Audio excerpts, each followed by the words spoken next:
Hello and welcome to BIS Talks on Adventure Tourism Safety Management Systems as provided in ISO 21101.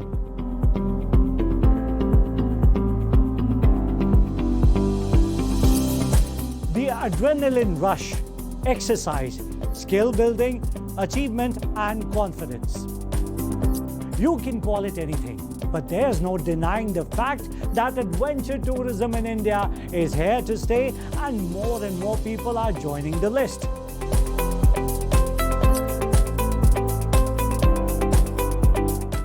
Today's youth and working professionals from all backgrounds and walks of life are more daring than previous generations and are willing to hit the road on their bikes, to drive down to the foothills of the Himalayas or even to Ladakh.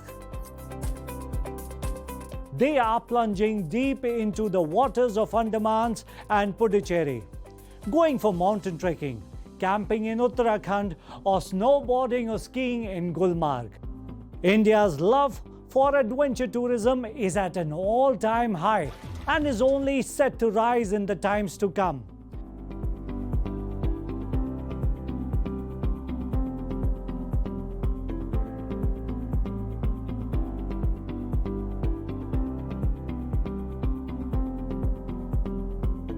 There is a steady increase in the popularity of adventure tourism amongst travelers in the past few years.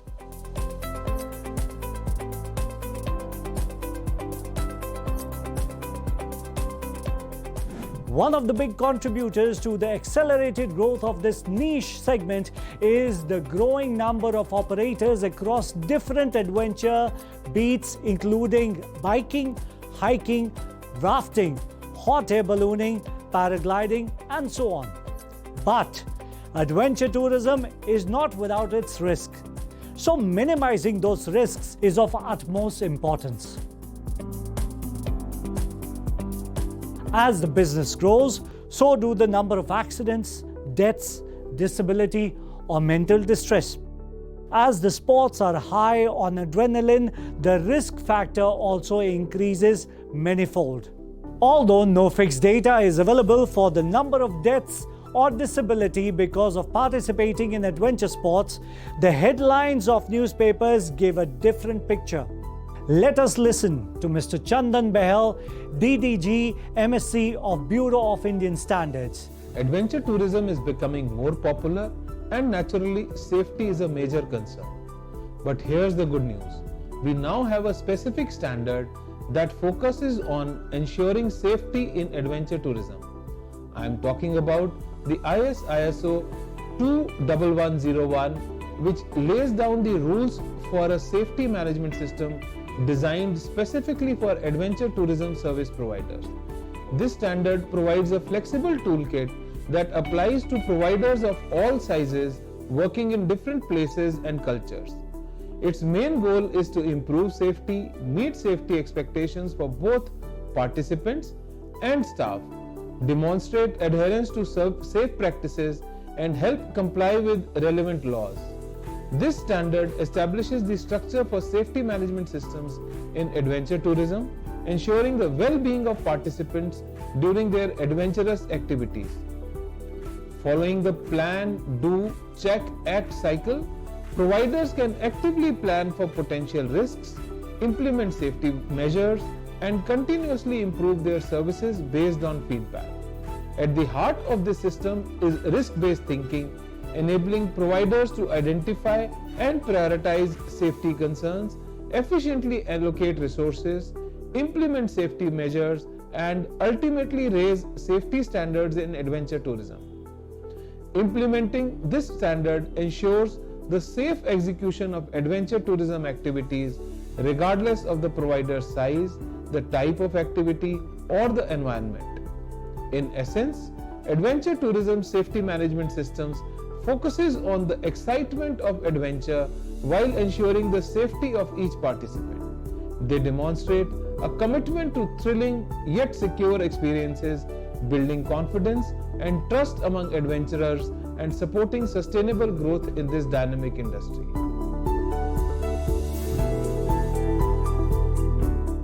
The standards on adventure tourism are developed by Travel Tourism, Hospitality and Related Services Sectional Committee SSD 02. One of the most important standards on adventure tourism activity is ISO 21101, which lays down the requirements for safety management systems for adventure tourism. This standard specifies how the adventure tourism organization manages its operations in terms of safety. Let us listen to Mr. S.K. Kanogia, Head SSD2.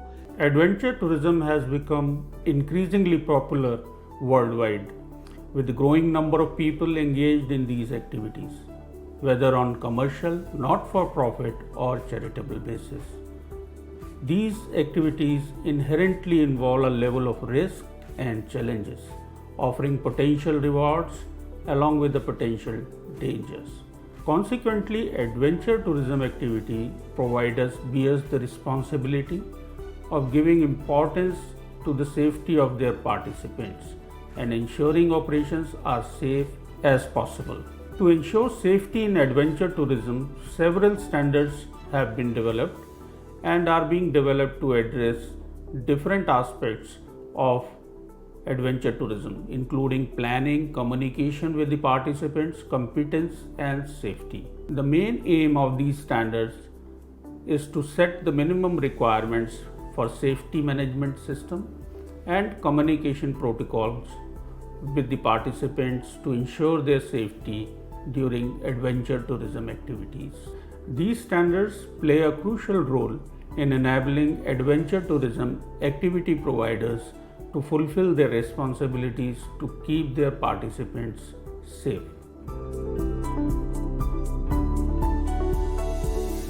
Let us now go through the requirements of the standard to understand how these principles are to be implemented. ISO 21101 follows the high-level structure prescribed by ISO for management system standards, which consists of 10 clauses. Clause 1 defines the scope of this standard, which is to outline the requirements of a safety management system for adventure tourism activities providers. A provider can use this standard for the following. First, to enhance the safety performance. Second, to meet expectations for the participant and staff safety. Third, to demonstrate safe practice. Fourth, to support compliance with applicable legal requirements. Clause 2 covers normative references, and Clause 3 outline definitions for key terms which are used in the formulation of this standard. Moving on to Clause 4, it focuses on understanding the organization's context. Under this clause, the organization shall undertake the following. First, identify both internal and external issues that are pertinent to its purpose and could have impact on adventure tourism safety. Second, determine the needs of relevant interested parties. Third, identify legal and other requirements that are to be fulfilled. Based on these findings, the scope of adventure tourism safety management system is determined and established. This scope shall be documented to provide clear and concise information on the extent and the boundaries of ATSMS in ensuring safety in adventure tourism activities. Following the previous clause, Clause 5 and 6 are also significant in the ATSMS standard, as they address the crucial aspects of leadership and planning that are necessary to uphold an effective ATSMS. To gain a better understanding of the requirements outlined in these clauses, let us understand these clauses from the MSCD officer. Clause 5 in the ATSMS standard focuses on leadership and it comprises 3 subclauses. The first subclause, leadership and commitment, states that top management shall demonstrate leadership and commitment with respect to the adventure tourism safety management systems by first, ensuring that the adventure tourism safety policy and safety objectives are established and are compatible with the strategic direction of the organization. Second, ensuring the integration of the adventure tourism safety management systems requirements into the organization's business processes. Third, ensuring the resources needed for the adventure tourism safety management systems are available. Moving on the next subclause, policy, it requires top management to create a policy that is appropriate for the organization's purpose and provides a framework for setting adventure tourism objectives. The adventure tourism safety policy shall be available as documented information, be communicated within the organization and be available to the interested parties as appropriate. Clause, organization roles, responsibilities and authorities require top management to assign and communicate the responsibilities and authorities for relevant roles within the organization. This ensures that the adventure tourism safety management systems complies with the requirements of the ATSMS standard. Next clause, that is clause 6 in the ATSMS standards, pertains to planning and encompasses various actions that involve addressing identified risks and opportunities, legal requirements, establishing objectives and targets, and planning to achieve them. Identifying and assessing risk is crucial for an effective ATSMS, and an effective risk assessment help organizations prioritize, develop policies and procedures to address the identified risk. To gain a better understanding of this aspect, the organization need to comprehend the component of an effective risk assessment. This includes having a well-trained and empowered individuals who provide a comprehensive overview of the risk associated with tourism activities. All activities that may pose a risk during the tourism activity need to be taken into account and described in detail. An effective risk assessment system evaluates risk based on likelihood and impact, prioritizing them accordingly. The severity and probability of a risk can be rated on a scale such as 1 to 5 for prioritization purposes. The higher the severity or probability on the scale, the higher the risk. In addition to identifying and assessing risk, the organization must establish ATS management system objectives and regulate them to achieve the objectives. This involves determining what need to be accomplished and the resources required, who will be responsible for achieving the objectives, and how the results will be evaluated and reported. Let's now delve into the following 7th and the 8th clauses of the ATSMS standard, which outline the essential support and operational requirements necessary for the successful implementation of an adventure tourism safety management system. Let's understand.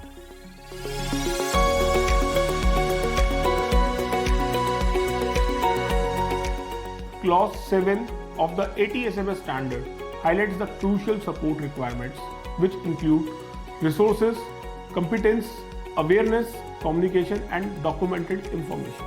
It is essential for the organization to determine and provide the necessary resources for establishing, implementing, maintaining, and continuously improving the adventure tourism safety management system. Regarding competence, the organization needs to identify the required competency of individuals who perform that affects its adventure tourism safety performance. The organization shall ensure that these individuals possess the necessary competence through appropriate education, training, or experience. Awareness is another crucial aspect of this clause. Individuals who perform work under the organization's control shall be aware of the adventure tourism safety policy and their contribution to the effective operation of the adventure tourism safety management systems, including the benefits of improved safety performance. Effective communication is also an important part of this clause.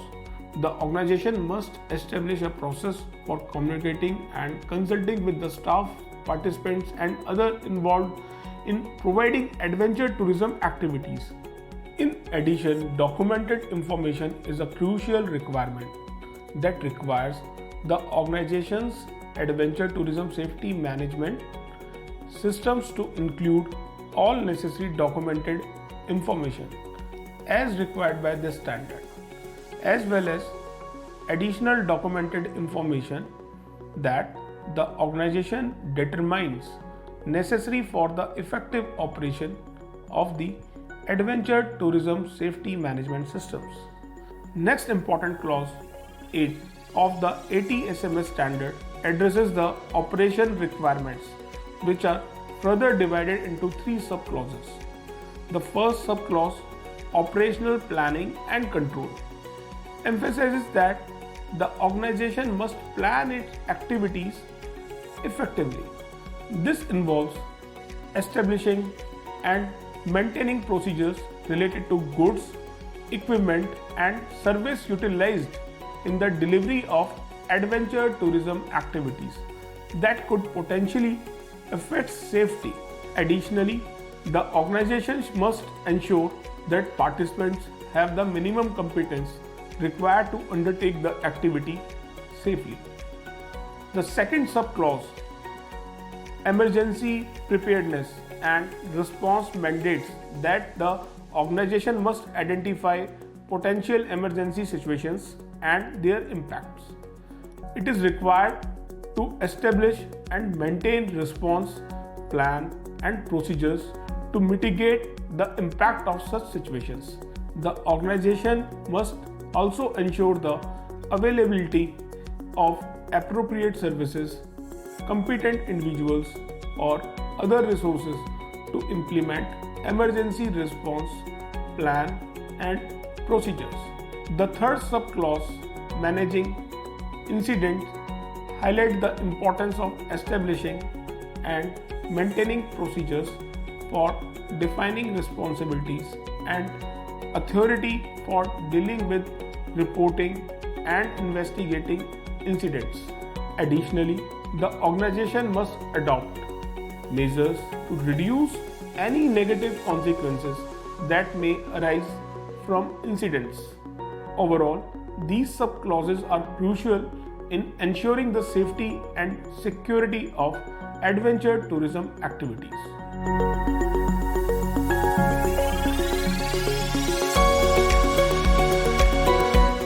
One of the important requirements is the performance evaluation covered under Clause 9. What needs to be monitored and measured? The organization shall determine the methods for monitoring, measurement, analysis, and evaluation as applicable to ensure valid results, and shall evaluate the safety, performance, and effectiveness of the results of the adventure tourism safety management systems. Internal audit. The organization shall conduct internal audits at planned intervals to provide the information on whether the adventure tourism safety management systems conforms to the organization's own requirement for its adventure tourism safety management systems and the requirement of this standard, and it is effectively implemented and maintained. Who can do the internal audits? Internal audits are done by the internal auditors trained by the organization for the said purpose. Internal audits are generally done by the auditors which are independent to activity to maintain the impartiality. The management review is important so that the management can get the level of implementation of ATSMS in the organization. Top management shall review the organization's adventure tourism safety management systems at planned intervals to ensure its continuing suitability, adequacy, and effectiveness. The last clause, which is 10, states about the improvement. There are two aspects in improvement clause. First aspect is non-conformity and corrective actions. When a non-conformity occurs, the organization shall react to non-conformity as applicable, take actions to control and correct it, review the effectiveness of any corrective action taken, make changes to the ATSMS if necessary. Second aspect is continual improvement. How we can continue to grow, become more efficient, become much better organization for adventure tourism safety management in a sustainable manner.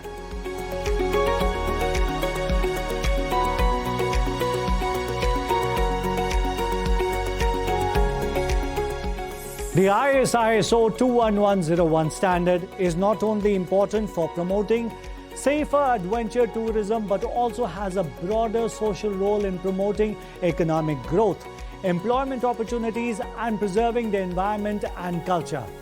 This is why, like other new generation standards, it contributes to the overall societal security. Implementing the ATSMS has several benefits, including reducing accidents and staff absences, lowering repair bills and insurance premiums, and reducing the risk of legal action for negligence. Additionally, it can lead to the growth of adventure tourism activities while also promoting the preservation of the environment and culture. This can also serve promotional purposes for the organization, highlighting its commitment to the safety and responsibility. Let us understand how the organization can get themselves certified under the scheme. Organization desirous of obtaining systems certification as per any management systems standard has to do the following.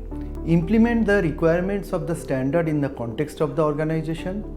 Develop various type of documents like manual, if required, procedures, policy, objectives, targets, operational risks, etc. as required by the standard. Get the documents approved from authorized person and circulate to all departments and create awareness. Complete one cycle of internal audit of departments, including top management, and one cycle of management review to ascertain that standard is in place and giving required results. Then you make application to BIS on BIS portal. To submit your application, identify the regional office under whose jurisdiction the premises is located and contact the concerned management system coordinating officer. MSCOR will guide you about the process of application. Now, after application, what is the process of grant of license? The concerned regional office processes the application for grant of license. This includes audit of applicant in two stages named as Stage 1 and Stage 2 audits. These audits are carried out to gain sufficient evidence related to conformity to the management systems implemented by the organization. Now, what is Stage 1 audit? The purpose of Stage 1 audit is to assess the organization's preparedness for the Stage 2 audit. During Stage 1 audit, following things are verified: scope and boundary of the implemented management systems, type of services covered, processes involved, and relevant statutory and regulatory requirements. Then confirmation of the information submitted in the application. Then a review of the documented information of the implemented management systems, that is, documented processes and procedures, policies, etc. If any non-conformity is observed in Stage 1 visit, the same are communicated. After satisfactory actions are taken and communicated to MSCO with supportive evidence, Stage 2 audit is planned by Management System Certification Coordinator. Now, what is Stage 2 audit? The purpose of Stage 2 audit is to evaluate implementation, including effectiveness of the management system to be certified. Following activities are undertaken during Stage 2 audit. Information and evidence about conformity to all requirements of management systems under certification, performance monitoring, measuring, reporting and reviewing against performance objectives and targets, ability to meet statutory, regulatory and contractual requirement, operational control of the processes, etc. Audit of all departments as per schedule is carried out, relevant evidences are collected, verified. Any NC is observed, the same is discussed with auditee, system coordinator and communicated to the auditee for taking appropriate action within a time frame of 45 days as per BIS guidelines term. Once the audit activities are completed, DDG region takes decision to grant the license to the applicant. The license is granted for 3 years, during which there will be 2 surveillance audits conducted at an interval of 1 year. BIS follows a robust certification process utilizing competent and experienced auditors. Over the years, as the management system stabilizes, the organization can make use of this management system as a tool to improve the system. Undoubtedly, BIS Management Service Certification Service provides confidence to the interested parties, ensures improvement of processes on a continuous basis, ensures objectivity, confidentiality, and impartiality in the certification process.